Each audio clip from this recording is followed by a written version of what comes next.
लोकांसाठी, लोकक्रांतीसाठी जनहित प्रवर्तक बनलेले निर्भीड, निपक्षपाती web portal, YouTube channel city line news like करा, कमेंट करा, सबस्क्राईब करा, बेल आयकॉनवर दाबून शेअर करायला विसरू नका. माझ्या अशा अचानक जाण्यानं माझा मुलगा अक्षय सगळ्यात जास्त दुःखी झाला. माझ्यासोबत त्याने व्यतीत केलेला एक एक क्षण आजही त्याला आठवतो. पण खरं सांगतो, वडील आणि मुलाचं नातं हे शब्दात सांगताच येणार नाही. नागरिकांनो, आजपर्यंत मी तुमच्याकडे तुमच्या अमूल्य मतदानाच्या व्यतिरिक्त कधीच काही मागितलं नाही. परंतु आज माझी एक इच्छा म्हणून मी एक गोष्ट तुम्हाला सांगतो. कृपया माझ्या अक्षयला सांभाळा. तुम्ही सर्वांनी मला ज्या पद्धतीनं सहकार्य केलं, अगदी तसेच किंबहुना त्यापेक्षा जास्त माझ्या अक्षयच्या सोबत कायम सोबत राहा. आज खऱ्या अर्थानं माझ्या अक्षयला तुमच्या सर्वांची खूप गरज आहे. आजपर्यंत तुमच्या सर्वांसाठी खंबीरपणे माझं करलेले कुटुंब उभा होतं. परंतु आज तुमच्या आशीर्वादाची, तुमच्या प्रेमाची गरज माझ्या करलेले कुटुंबाला जास्त आहे.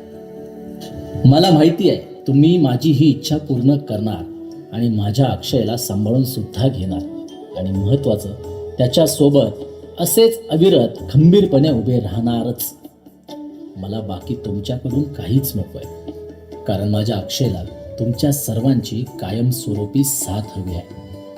आणि खरं सांगू, 23 एप्रिलला मतदान रूपी आशीर्वाद देऊन माझ्या अक्षयला प्रचंड बहुमताने विजयी करून तुमच्या सर्वांच्या सेवेची संधी द्या.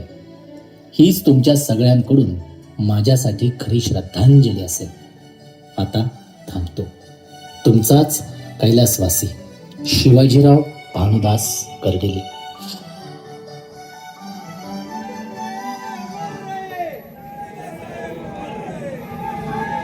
माझ्या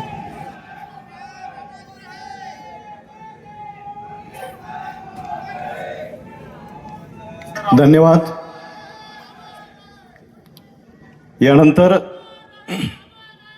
मी विनंती करतो, विधान परिषदेचे सभापती सन्माननीय प्राध्यापक रामजी शिंदे यांना उपस्थितांना आपण मार्गदर्शन करावं, मनोगत व्यक्त करावं. वरती दुःखाचा डोंगर कोसळला आणि हा दुःखाचा डोंगर कोसळल्याच्या नंतर देखील त्यांनी आपली नाळ शेवटच्या टप्प्यामध्ये देखील तुटू दिली नाही. ज्या दिवशी कर्डिले साहेब गेले त्याच्या आदल्या दिवशी सगळ्या लोकांना, कार्यकर्त्यांना, पदाधिकाऱ्यांना फोन करून सांगितलं की उद्या आपल्याकडे कार्यक्रम आहे आणि कार्यक्रमासाठी यायचंय. आणि असा फोन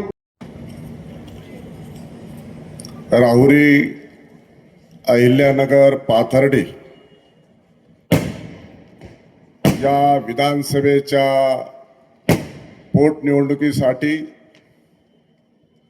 भारतीय जनता पार्टी आणि महायुतीचे उमेदवार